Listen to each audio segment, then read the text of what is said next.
Imagine for a second that you're about 60 feet underwater. Okay, setting a spooky scene right out of the gate. Yeah, well, it is. It's freezing cold, right? The light from the surface is filtering down in this very dim, kind of greenish haze. Right. And you are swimming along the rocky bottom of this completely quiet, completely isolated mountain lake in New Hampshire. Just a standard peaceful dive. Exactly. You expect to see, maybe some bays, a discarded fishing lure, maybe a sunken log. Sure. But instead, just looming out of the gloom right ahead of you is the ghostly, perfectly preserved 50-foot hull of a Victorian-era steamboat. It's just such a wild image. It really is. Just sitting there in the silt, this massive industrial shipwreck that feels completely out of place at the bottom of what is today a pristine vacation retreat. It completely shatters the illusion, doesn't it? I mean, you expect this untouched wilderness, and instead you literally run headfirst into industrial archaeology. Industrial archaeology, exactly. Welcome, everyone, and a huge welcome especially to you listening right now to a very special, custom-tailored deep dive. We are super excited for this one. We really are. Today, we are heading up to Lake Sunapee, and our mission, basically, is to unpack how this single body of water serves as just the ultimate microcosm for this wild collision. A collision between deep geological time, fragile ecosystems, and just sheer relentless human industry. Because, when we think of a lake vacation, we usually picture a really passive landscape. Right. We want to believe that when we rent a cabin on the shore, we're stepping into this static, untouched retreat from our heavily engineered lives. But Lake Sunapee challenges literally every assumption we have about what a natural wonder actually is. Oh, absolutely. I mean, I thought this would be a peaceful look at geography, but the history of this basin is just chaotic. Chaotic is definitely a right word for it. We're going to be talking about a vanished species of, literally flaming fish. Flaming fish, yeah. A multi-generational family whose sole obsessive task is to basically just watch ice melt. A very important job, by the way. Oh, for sure. And a literal water war between downstream industrialists and upstream vacationers that actually changed state law. But, to understand how a massive steamboat even ends up at the bottom of a mountain lake or why people were fighting over the water, we have to start at the beginning. Right, how this giant basin got here in the first place. Exactly. We have to rewind the clock about 11,000 years. Just a quick jump back in time. Right, just to the end of the last ice age. Yeah. Because Lake Sunapee is a glacial lake. And when you say glacial lake, we aren't talking about some light frost. No. To really grasp what that means, you have to picture the Laurentide ice sheet. This was a continental glacier. Meaning it covered a massive chunk of the continent. Yeah. The ice covering this specific part of North America was well over a mile thick. A mile of solid ice pressing down on the Earth. I genuinely can't even visualize that kind of weight. It's almost impossible to picture. It's like stacking, 5 Empire State Buildings on top of each other, but made entirely of just dense, compacted ice stretching across the entire horizon. Yeah, and the pressure that exerts on the bedrock beneath it is just incalculable. Yeah. And the thing is, glaciers aren't static, they move. Right. So as this unimaginably heavy mass is slowly grinding southward, the immense pressure at the very bottom actually melts a microscopic layer of ice. Oh, interesting. So it creates a sort of slip and slide. Exactly. It creates a sliding slurry of water and crushed rock. The glacier acts like a planetary scale belt sander. A planetary belt sander. That is a terrifying phrase. It is, because it doesn't just push loose dirt around. It physically gouges deep basins directly into the solid bedrock of the continent. Okay, so it's scraping out these massive craters. And Lake Sunapee, which is sitting at an elevation of, 1,093 feet above sea level? Yep, 1,093 feet. That's one of those gouges. Precisely. But a glacier doesn't just act as a sander, it also acts as a conveyor belt. Okay, how so? Through a process called plucking. As the ice moves, it basically freezes around massive chunks of rock, rips them out of the ground, and just carries them along for the ride. And then I assume when the ice melts, it just drops whatever it was holding. You got it. When the climate finally warmed and the ice sheet began to retreat, it dropped all of that stolen material, and this is where we get glacial erratics. Glacial erratics. Those are those massive random boulders scattered all over the woods and the islands up there, right? Yeah, the ones that look completely out of place. Because they are out of place. Exactly. If you analyze the mineralogy of a glacial erratic, it often doesn't match the local bedrock beneath it at all. Wait, really? Oh yeah, it might have been carried hundreds of miles from the north. There is a magnificent example of this sitting right on Minute Island in Lake Sunapee. Minute Island? Okay. Yeah, you can actually see it if you walk the wildlife shoreline trail near the John Hay Wildlife Refuge. And it's just a huge boulder. It's a house-sized boulder just resting there, looking completely alien to its immediate surroundings. It's like a physical monument to a force we can't even fully comprehend anymore. Definitely. And the basin it left behind is just staggering in scale. I mean, Lake Sunapee is the 5th largest lake located entirely within New Hampshire. It's huge. It's 8.1 miles long from north to south and up to 2.5 miles wide. But, the thing that really caught my attention wasn't the length. Let me guess. The shoreline. Yes. The Sure. geometry of that shoreline is where the ecology gets incredibly interesting. Because it boasts a 70-mile shoreline. And I'm just trying to do the math in my head. It doesn't seem to make sense, does it? No. How does an 8-mile-long lake have a 70-mile perimeter? The only way that works is if the edge is incredibly jagged. That's exactly it. It is essentially a fractal. It is not a smooth, symmetrical bowl at all. Right. The glacial carving left behind this highly complex topography. It's heavily indented with these long, narrow fingers of water, deep coves, and these sprawling peninsulas. And it left behind a bunch of islands, too. Yeah, 11 distinct islands scattered throughout the water. We mentioned Minute Island, but there's also Loon Island, Star Island, Elizabeth, Twin, Great, Little Island. Emerald, Isle of Pines, Penny Island. It's a whole archipelago in there. It really is, and that complex topography is critical. Why is that? Because a perfectly round, smooth lake has very little transitional edge habitat, but a highly irregular shoreline creates thousands of microenvironments. Oh, I see. You get shallow coves that warm up quickly in the sun, deep, rocky drop-offs, sheltered bays where sediment can settle. So it's just prime real estate for biology. Exactly. This complexity allows for an incredibly rich ecosystem. Which naturally drew people to it. Long before any English names were stamped onto those islands, this complex environment was home to Native Americans. Yes. Local residents trace indigenous history back to the Petticooks, who used this specific lake extensively for sustenance. Right, they would come in the autumn to hunt. And they used nets and weirs to fish for speckled brook trout in those shallow coves. They understood the rhythms of that fractal shoreline perfectly. They really did. But the name of the lake itself originates from the Algonquins. They called it Sunapee. Sunapee, meaning wild goose waters. Yeah, and there are 2 layers to this name that I found fascinating. The first is pretty straightforward, right? Yeah. They saw migrating geese landing on the water every autumn. Right, a seasonal observation. But the second layer absolutely blew my mind. If you look at Lake Sunapee from an aerial view today, the entire outline of the lake actually resembles a giant goose in flight. It's an incredible visual. The harbor area serves as the head of the bird, and the long western and eastern shores form the wings. It is a breathtaking geographical alignment. But, how is that possible? I get that it looks like a goose from a satellite image today, but we're talking about an era thousands of years before human flight. Right. Did indigenous naming conventions often mirror aerial topography just by sheer lucky coincidence? Or did they somehow know what it looked like from the sky? It's definitely not a lucky coincidence, and I think it reveals a profound difference in how ancient peoples processed geographical data compared to how we do it today. What do you mean? Well, we rely on top-down artificial imagery. We look at a map, or Google Earth. Sure. Indigenous cultures generated cognitive maps through generations of lived, physical experience. So they basically mapped it with their feet. They mapped it with their feet, their eyes, and their stories. Keep in mind, Mount Sunapee sits right at the southern end of the lake. Oh, right. So they had a high vantage point. Exactly. It offers these sweeping high-altitude vantage points. If you spend centuries walking a 70-mile jagged shoreline and observing the angles of the coves from high ridges, You'd start to put the puzzle pieces together. and you pass that spatial awareness down through oral tradition, you develop a deeply accurate mental model of the landscape's macro shape. Oh.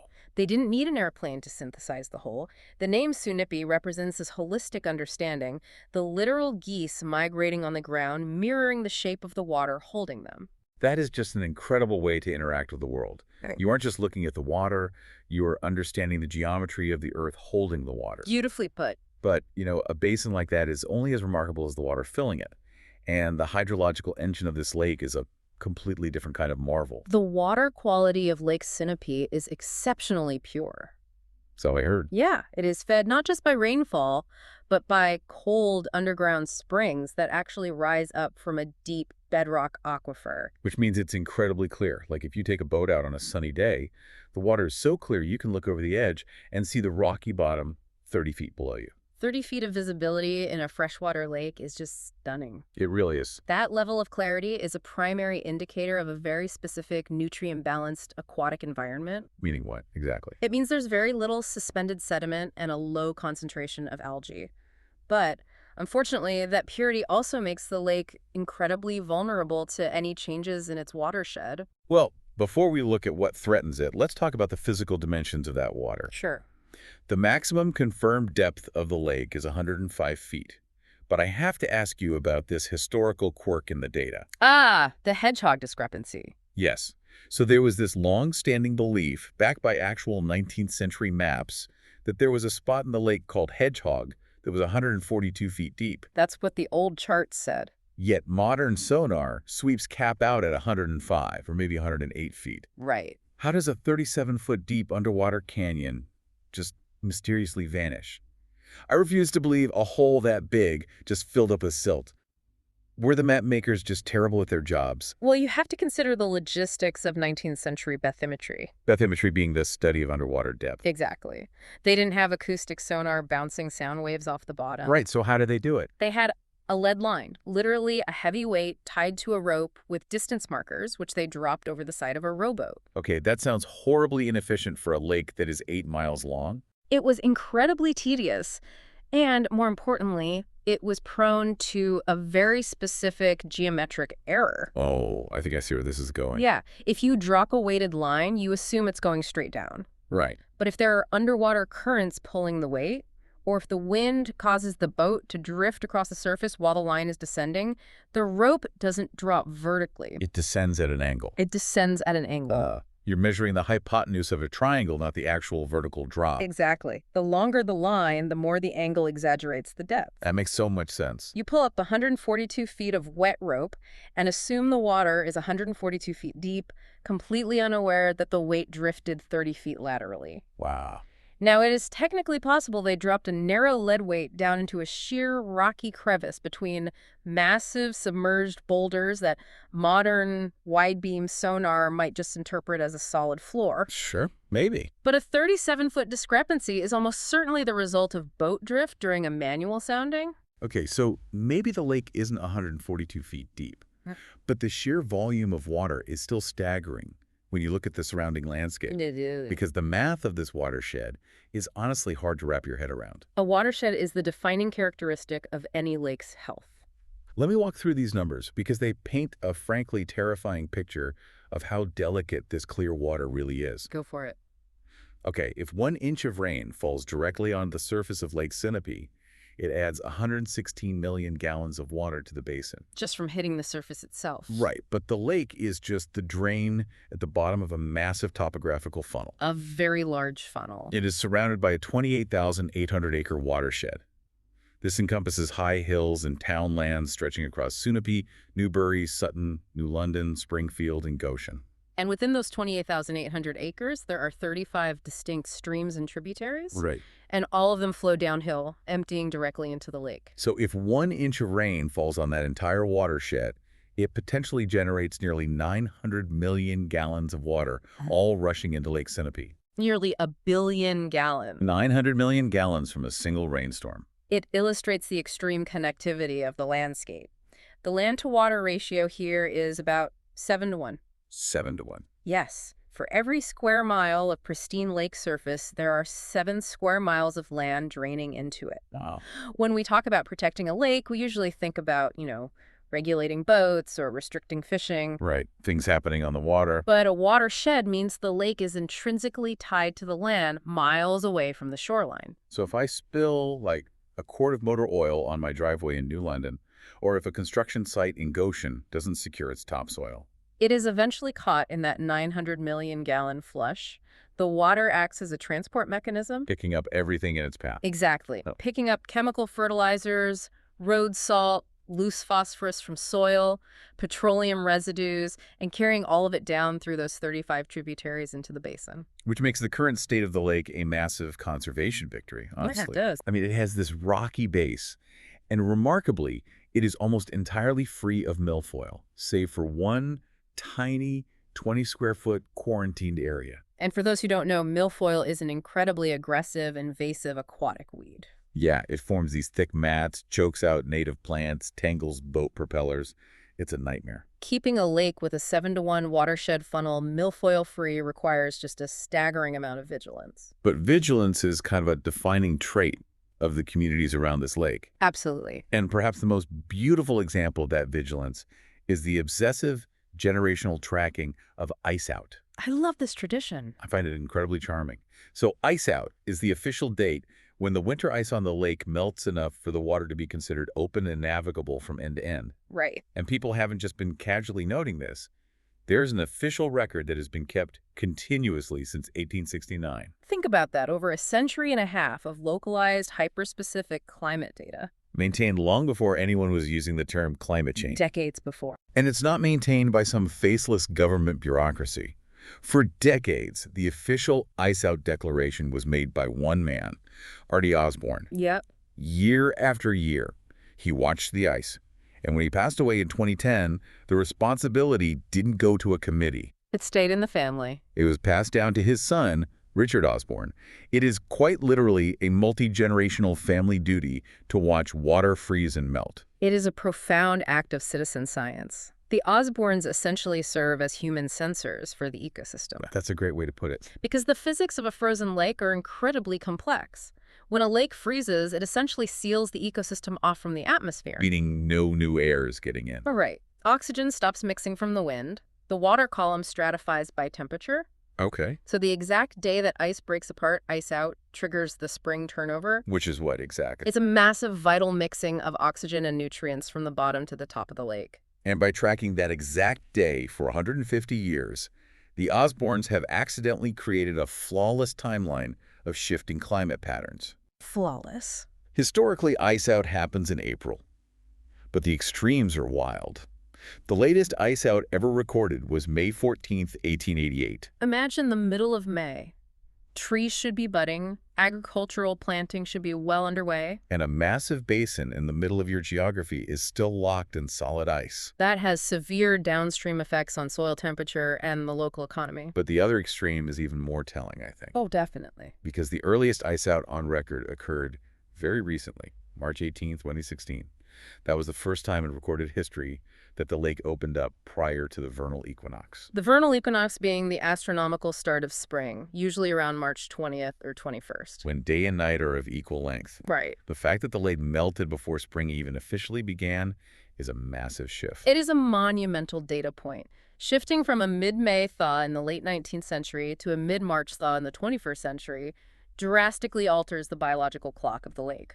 How so? Well, those 35 tributaries we mentioned, they rush with snowmelt weeks earlier. Oh, right. Which affects the water temperature, which in turn acts as the biological trigger for when insects hatch and when fish spawn. And speaking of the fish, this is where the story of Lake Sunapee takes a really, really dark turn. It does. We've established this beautiful picture so far.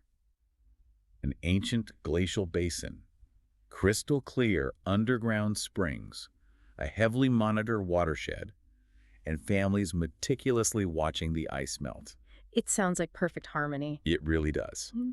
But in the 1920s, human hubris stepped in. As it often does. People looked at this perfect biological engine and decided it wasn't good enough. They wanted to upgrade it. It is a classic example of early 20th century environmental management. Which was terrible. Very terrible. Yeah. It was often driven more by recreation and industry than by actual ecology. So let's talk about the original king of the lake, the Sunapee golden trout. Yes, its scientific name was Salvelinus aureolus oquasa. Also referred to in historical texts, confusingly, as the blueback trout or the white trout. Yeah, it's very contradictory. I love that a fish famous for being golden was mostly known as the white trout.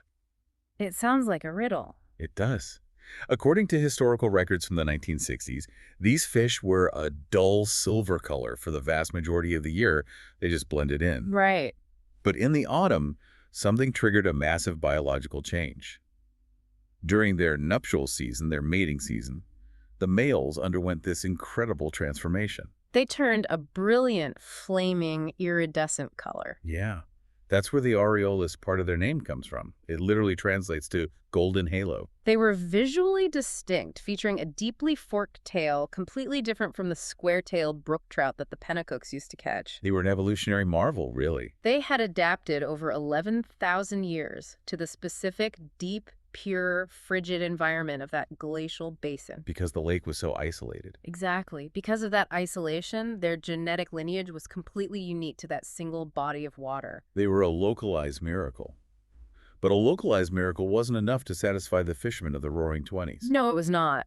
On January 15, 1921, a group formed the Lake Sunapee Fish and Game Club, and their stated goal was to turn the lake into the ultimate angler's paradise. A noble goal for a fisherman, but dangerous for an ecosystem. Very dangerous.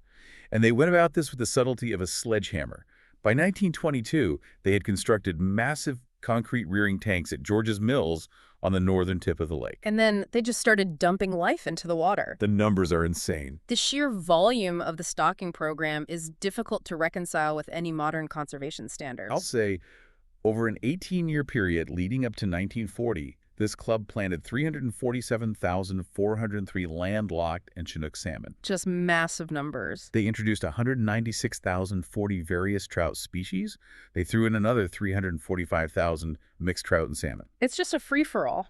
But the number that made me physically wince was the forage fish. They dumped over 70 million smelt eggs into Lake Sunapee. 70 million. 70 million. It's an almost incomprehensible number. It is exactly like watching someone play God with a brand new, oversized aquarium. That's a perfect analogy. You know when someone buys a huge tank and they go to the pet store and say, I want 3 of the neon ones, an angelfish, a crab, and 10 of those spiky things, and they just dump them all in. They cross their fingers. Right.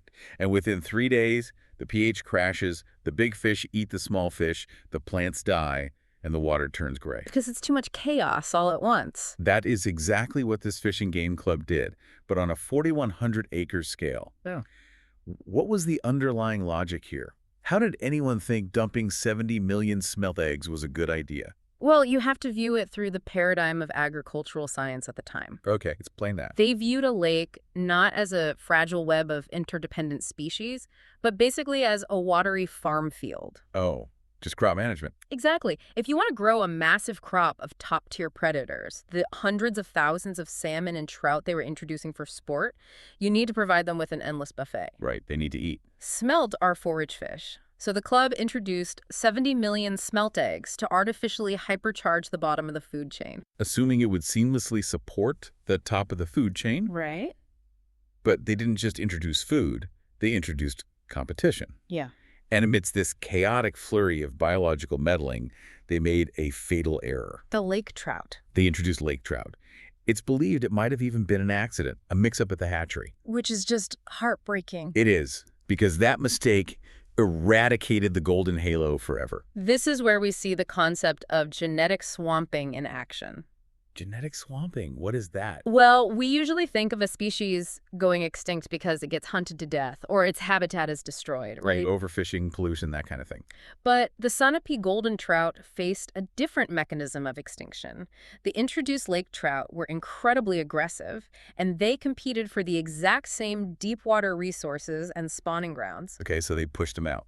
They did, but more importantly, the two species were biologically similar enough that they actually began to hybridize. Wait, so they just started interbreeding? Yes. It's called introgression. Introgression. When a smaller, isolated population with unique genetics, in this case, the golden trout breeds with a massive influx of a closely related dominant species, the introduced lake trout. The unique genetic markers of the smaller population are essentially diluted into nothingness over a few generations. That is wild. The golden trout wasn't necessarily eaten out of existence. It was bred out of existence. Its unique evolutionary lineage was erased and absorbed into a generic, hybridized, muddy middle. That is deeply tragic. A species that survived the retreat of the glaciers, surviving 11,000 years of planetary shifts, wiped out in 2 decades because a fishing club accidentally mixed up the wrong buckets of fish. It highlights a massive blind spot in our historical relationship with nature. How so? Well, the residents of Sunapee fought fiercely to protect the chemical purity of the water, right? Keeping the physical basin clean. Right, they were very protective of the water itself. But they completely misunderstood the invisible biological boundaries of the ecosystem. Chemical conservation is intuitive. Biological conservation requires understanding mechanisms we couldn't even see at the time. And the lake today is essentially a curated museum exhibit of that meddling. It really is. You still have incredible native wildlife. It's common to see a massive moose swimming across the misty coves in the early morning. The beautiful sight. You have black bears, fishers, minks, otters, and northern flying squirrels thriving in the watershed. But beneath the surface, it's a chaotic mix of survivors and invaders. Yeah, a real patchwork. You've got the landlocked Atlantic salmon that still require that deep, cold purity. And then you have completely accidental invaders like the rock bass. The management of the rock base is actually a fascinating look at modern community ecology. It's hilarious. Because rock bass are invasive, the community controls their population through children's fishing derbies. It's pretty smart, honestly. They literally turn invasive species management into a weekend recreation event. Hey kids, whoever pulls the most red-eye rock bass out of the water gets a plastic trophy. It's pragmatic, it's cheap, and it works. But, we have to ask why the Fishing Game Club was so desperate to hypercharge the fishing in the 1920s in the first place. They weren't doing it just for the locals. No. They were doing it because the lake was under immense pressure from a booming influx of people. The tourism boom. Exactly. And to understand how all those people got to a high-elevation lake nestled in the mountains, we have to look at the era of bowling alleys, massive steamboats, and Victorian excess. The logistics of 19th century tourism are just fascinating to me. It's crazy to think about. Because this was long before the interstate highway system. How do you transport thousands of urbanites to a remote mountain basin? You bring in the railroad. The Boston and Maine Railroad, the B&M, laid track right down to Newbury at the southernmost tip of the lake. Right. There's an antique, bright red caboose sitting there today as a monument to that era. Yeah. The train unlocked the lake, but it presented a huge logistical bottleneck. Oh, for sure. The train drops you off at the bottom tip of an 8-mile lake with 70 miles of jagged shoreline. Your Grand Resort Hotel is 5 miles away through dense forest. How do you get there? You need a nautical superhighway. And the birth of that superhighway started in 1854 with one of the most bizarre contraptions I have ever heard of. I think I know what you're going to say. A commercial ferry boat propelled entirely by horses. The horse boat. It sounds like an oxymoron. I spent an embarrassing amount of time trying to picture this. Yeah. Like, how does a horse propel a boat? Is it swimming? Is it pulling it from the shore like an Erie Canal barge? Neither. It's an onboard mechanical system. Okay, walk me through it. Imagine a large, flat-bottomed raft or barge. In the center of the deck, there is a large circular treadmill connected by wooden gears to a set of paddle wheels on the sides of the boat. Wait, really? A treadmill? Yes. You lead 1 or 2 draft horses onto the boat, harness them in place on the treadmill, and urge them to walk forward. That is wild. As they walk, the treadmill spins, the gears turn, the paddle wheels churn the water, and the boat moves forward. That is both ingenious and utterly absurd. You are transporting a 1,000-pound terrestrial farm animal onto a floating raft to act as an organic engine. It perfectly encapsulates the weird experimental vibe of early lake tourism. It really does. Which leads us directly to a man named N.S. Gardner. Ah, Gardner. In the mid-19th century, Gardner bought Little Island, one of the 11 glacial islands we talked about earlier, for the grand sum of $1 single. A phenomenal real estate investment. The deal of the century.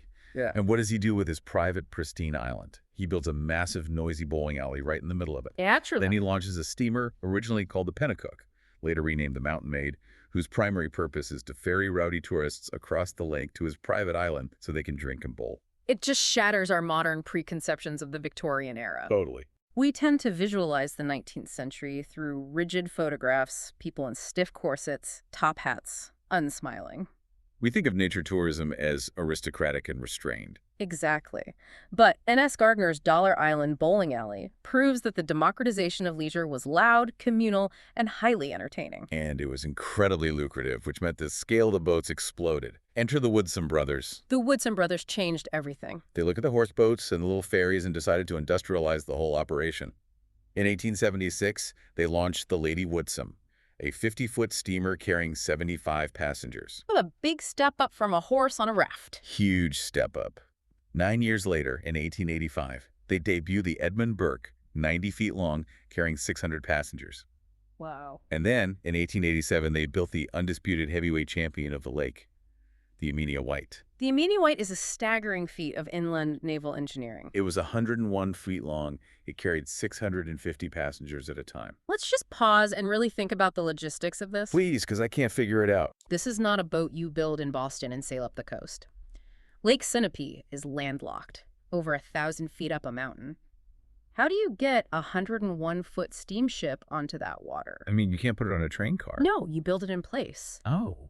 The massive steam engines, the iron boilers, the heavy mechanical shafts, all of that heavy industry had to be manufactured elsewhere, shipped via the B&M Railroad to the Newbury docks, unloaded by steam cranes. That sounds incredibly dangerous. Oh, it was a massive operation. Yeah. And then it was assembled piece by piece into a massive wooden hull constructed right on the shoreline from locally milled timber. It's an incredible undertaking. Oh. And, once a boat that big is in the water, it changes the entire geography of the lake. You can't just pull a 101-foot steamer up to a sandy beach. No, it requires a deep draft. The hull sits deep in the water to support the weight of the boilers and 650 passengers. Right. That necessitates the construction of massive deep water piers. And around those piers, an entire economy of grand resort hotels blossomed. Bay Point, Blodgett Landing, Indian Cave, Grand Lydon, Sunapee, Brookhaven. The lake became a bustling, interconnected metropolis. It was a very busy place. You had thousands of people circulating on these massive floating palaces. And the ghosts of that era are still physically present today. They are. In 1897, the 70-foot Kearsarge was launched. In the 1960s, a salvage crew actually managed to haul the wooden pilot house of that ship out of the lake, and it sits preserved at the Sunapee Historical Center. But not all the ships were salvaged. No. Which brings us back to the shipwreck I mentioned at the very beginning of this deep dive. The Weetamoo. Yes, the Weetamoo was a 50-foot steamer launched in 1902.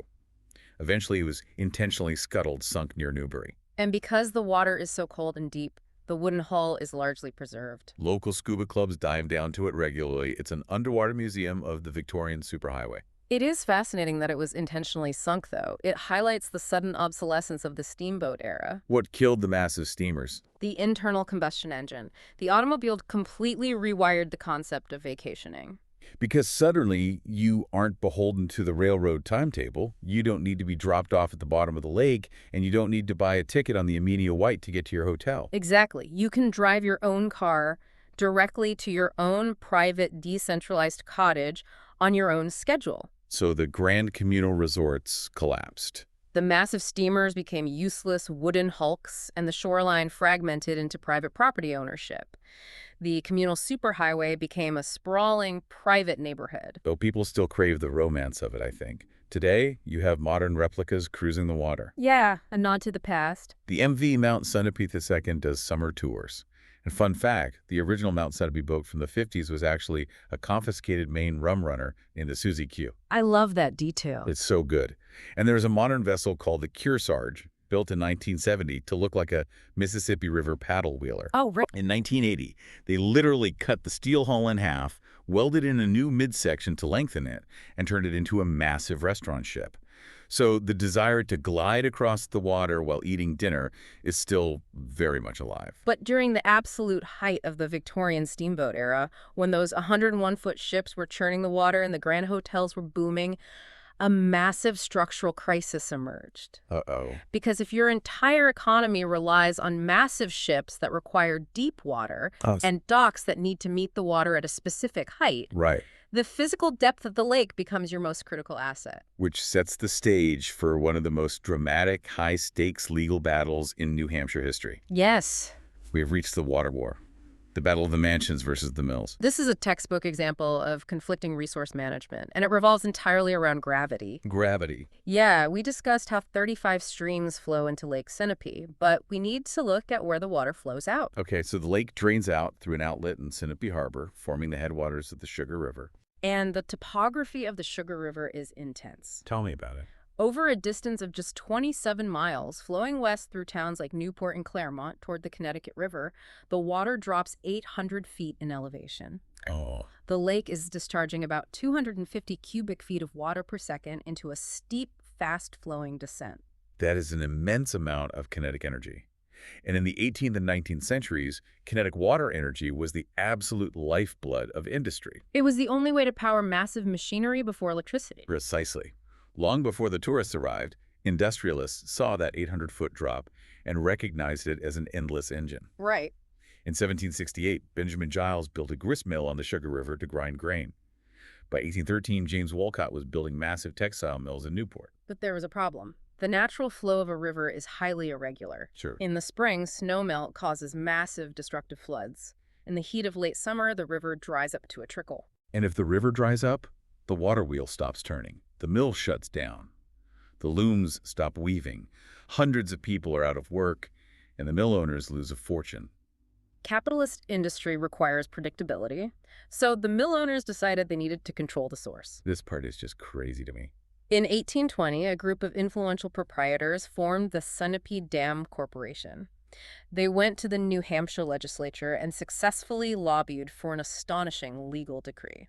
They were granted sole private control over the water level of Lake Sunapee. That is staggering. A private corporation was basically handed the keys to the fifth largest lake in the state, containing billions of gallons of water to use as their personal battery. They immediately set to work engineering that battery. How did they do it? They lowered the dam threshold at Sunapee Harbor to 10 feet below the natural low water mark, and they installed massive floodgates. Giving them total control. This gave them the power to hoard water in the massive basin during the wet spring, and then manually open the gates during the dry summer, releasing a steady, controlled flow to keep their mills running downstream regardless of the weather. And for nearly 40 years, from 1820 to 1858, nobody complained. The dam operated uneventfully. Right, because before the railroad arrived, nobody up on the lake cared if the water level fluctuated by 10 feet. It was just a big basin of water in the woods surrounded by a few farmers. Exactly. But then, 1858 hits, the tourism boom arrives, the hotels are built, the steamboats are launched. And the conflict becomes mathematically inevitable. Tight. You cannot have a private reservoir that empties by 10 feet in the summer and simultaneously hosts a fleet of deep draft steamships. It was the ultimate clash of classes, mapped directly onto the geography. Perfectly stated. Down the river, you have the blue-collar mill workers and the wealthy industrial barons who view the lake purely as a utilitarian engine.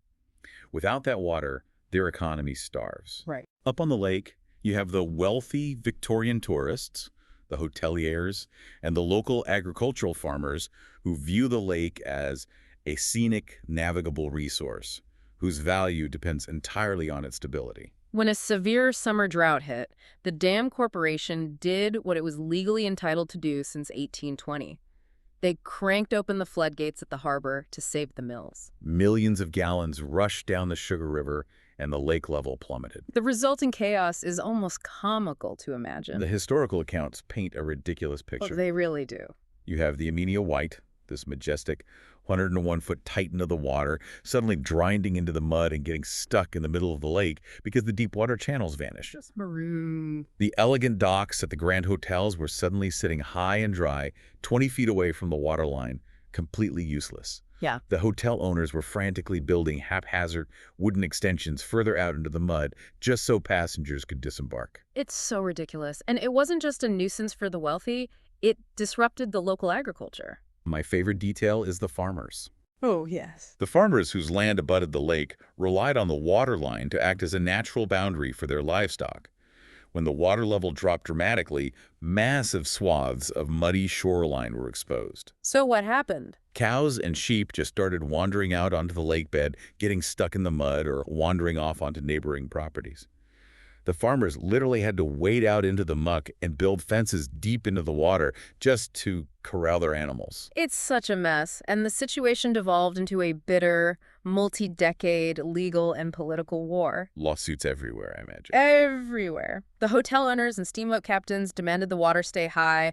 The mill owners demanded the right to drain it. They were fighting over the fundamental legal definition of what a lake is. Right. Is it a private commodity to be exploited for industrial power, or is it a public commons to be protected for navigation and recreation? This sounds exactly like the tragedy of the commons, but in reverse. How do you mean? Usually the tragedy is that a public resource is ruined because everyone takes too much. Here, a private company owned the resource, and the public had to fight to take it back. That's a really sharp observation. The conflict dragged on until the turn of the 20th century. Finally, the New Hampshire legislature was forced to intervene in a crisis they had created 80 years prior. They realized they messed up. They realized that granting private control of a massive geographical feature to a single industry was a profound mistake. And in 1905, they issued a landmark legal resolution. All the battling parties were forced to agree to a strict mathematical compromise. Yes. The law decreed that the water level of Lake Sunapee must be perpetually maintained within an incredibly tight 3-foot margin, between 11,108.5 feet and 1,111.5 feet above sea level. They legally froze the hydrology of the lake, but the implications of that 1905 resolution echo far beyond Sunapee Harbor. It set a precedent. A powerful legal precedent. The state legislature shifted its underlying philosophy, concluding that large bodies of water in New Hampshire are held in the public trust. Which means they belong to everyone. They must be managed for the benefit, access, and preservation of the general public, not just for the narrow economic interests of private industry. It was a massive victory for environmental policy. And the heat of this epic water war birthed an organization dedicated to enforcing that victory. The LSPA. Right. In 1898, while the lawsuits were still flying, a group of citizens formed the Lake Sunapee Protective Association, or LFPA. It is the oldest environmental association in New Hampshire. Colonel Hopkins, the first president of the LSPA, summed up their motivation perfectly. The lake is the one jewel that calls us all here. The one jewel. I love that. The founding of the LSPA marks the beginning of the modern era for Lake Sunapee. It represents the final transition from viewing the lake as a rugged frontier to conquer or a battery to exploit, to viewing it as a delicate jewel to be meticulously curated and protected. Which brings us to the Lake Sunapee of today. Yes. It is a highly protected, deeply studied, culturally rich environment. The LSPA isn't just a political advocacy group. They are running hard science. Very hard science. They have been continuously testing the water quality of the lake since 1950, operating an aquatic laboratory in partnership with Colby Sawyer College. They maintain 3 professional-grade weather instruments with rain gauges scattered around the watershed. But the crown jewel of their scientific effort is the deployment of a GELION buoy. What exactly is a GELION buoy? GELION stands for the Global Lake Ecological Observatory Network. It is an international consortium of scientists. Okay, so it's a global project. Yes. The LSPA maintains a highly advanced automated buoy floating just east of Loon Island. It bristles with sensors that constantly measure temperature gradients throughout the water column, dissolved oxygen levels, wind speed, and solar radiation. And it transmits this data in real time, building a massive century-long database that tracks the absolute microhealth of the entire ecosystem. So they are tracking every drop of that 900 million gallon flush we talked about earlier. But science isn't the only thing happening on the water. We need to talk about the lighthouses. The lighthouses. Because this is another geographical quirk that makes no sense until you dig into it. Lake Sunapee has 3 functioning lighthouses: Loon Island Lighthouse, Burkhaven Lighthouse, and Lakeside Lighthouse. And all 3 are on the National Register of Historic Places. Now consider this. There are only 5 lighthouses in the entire state of New Hampshire. 2 are on the treacherous Atlantic coast, and 3 are crammed onto this one lake. It is the smallest lake in the United States with multiple lighthouses. But why? We know the lake isn't 142 feet deep. Why do you need 3 lighthouses on a mountain lake? It seems like overkill, right? Was the steamboat traffic really that dangerous? Or were wealthy hoteliers just building maritime monuments as a status symbol to make their mountain retreat feel like an ocean resort? As with most things in the Victorian era, it was a mixture of genuine peril and high aesthetics. Remember the glacial erratics? The huge boulders dropped by the ice. Right, those massive house-sized boulders. Many of them are sitting just 2 or 3 feet below the surface of the water, completely invisible at night. If you were captaining a 101-foot steamship carrying 650 passengers through a narrow 70-mile fractal shoreline in the pitch black, long before radar or GPS, the navigational hazards are terrifyingly real. A wooden hull hitting a submerged granite erratic at 10 knots is catastrophic. Exactly. The lighthouses provided critical triangulation points to keep the massive ships in the safe, deep water channels. That makes perfect sense. They weren't just decorations, they were traffic signals for the superhighway. But certainly, as the steamboat era faded, the lighthouses transitioned into romantic, aesthetic beacons. They symbolize a deeply ingrained maritime culture that persists on the lake today. And that maritime culture is elite. Very elite. The Lake Sunapee Yacht Club is home to a fleet of 23 starboats. For those who aren't sailors, starboats aren't just casual weekend dinghies. Now, they are highly technical 22-foot fixed-keel racing sloops. They were an Olympic-class vessel for decades. And Sunapee boasts one of the largest inland fleets of starboats in the world, and they host the largest unsanctioned sailing event in the U.S. They even produce their own Olympic-level contenders, right? Yeah, Brad Nickel and his teammate Andy Horton, who campaigned for the 2008 Olympics and were named the 2006 Team of the Year by U.S. Sailing. The presence of a world-class racing fleet on a mountain lake is a testament to how entirely the human ecosystem has mastered the physical geography. It really is. The lighthouses, the starboat regattas, the Geelon buoy monitoring the dissolved oxygen, the LSPA quarantining 20 square feet of milfoil. It all represents a profound shift. We are no longer trying to aggressively manipulate the lake, as they did with the 70 million smelt eggs. No, we are carefully, obsessively curating it. And that curation attracts a wildly diverse cross-section of society. The shoreline of this lake is a nexus for brilliant and famous minds. It's quite a roster. You have Nobel laureates who retreat here, like Peter A. Diamond, who won for economics, and Robert Coleman Richardson, who won for physics. And deep foundational political history. John Hay, who started his career as Abraham Lincoln's private secretary and eventually served as Secretary of State for both William McKinley and Theodore Roosevelt, built an incredible estate here called the Fells. It's sitting right there within a national wildlife refuge, and you can go take a tour of his gardens today. It is a landscape that seems to foster both intense intellectual focus and massive communal celebration. Absolutely. Because just down the shore from where Lincoln's secretary lived and Nobel laureates relax, you might run into Steven Tyler from Aerosmith, who has a home here, or Ken Burns, the legendary documentary filmmaker. The lake has the capacity to host the most serene private retreats and simultaneously host absolute chaos. Like the events. Mount Sunapee State Park hosts the annual League of NH Craftsmen's Fair. It is a massive 9-day event with over 200 craft booths set up under massive tents, drawing thousands of people. At the same time, the lake hosts grueling Ironman triathlons, where athletes swim a half-mile off the state park beach, bike 100 miles around the region, and run a full marathon. They have classic boat parades during Love Your Lake Day. It is a nonstop hive of human activity, all carefully balanced on top of a glacial crater. And that balance, the constant tension between preserving the ancient purity of the water while maximizing human enjoyment of it, is the defining legacy of Lake Sunapee. What an incredible, sprawling journey we've taken today. We started 11,000 years ago with a mile-high sheet of ice carving out a jagged crater. We explored how the Algonquins intuitively understood its flying goose shape from the high ridges. We marveled at the terrifying math of a 900 million-gallon watershed funnel and the quiet dedication of the Osborne family watching the ice melt century after century. We mourned the tragedy of the golden trout, wiped out by the hubris of fishermen trying to build an artificial aquarium. We pictured the sheer logistical madness of a horse walking on a treadmill to power a boat, leading to a 101-foot luxury steamer navigating submerged boulders by the light of inland lighthouses. And we witnessed a legal war over gravity and water pressure that fundamentally changed how we view the public trust. Today, it stands as a fiercely protected scientific observatory, dotted with Olympic sailboats and guarded by automated sensors. It is a remarkable testament to the evolution of human environmental philosophy. We have moved from sheer ignorance to industrial exploitation, to clumsy biological manipulation, and finally to rigorous scientific stewardship.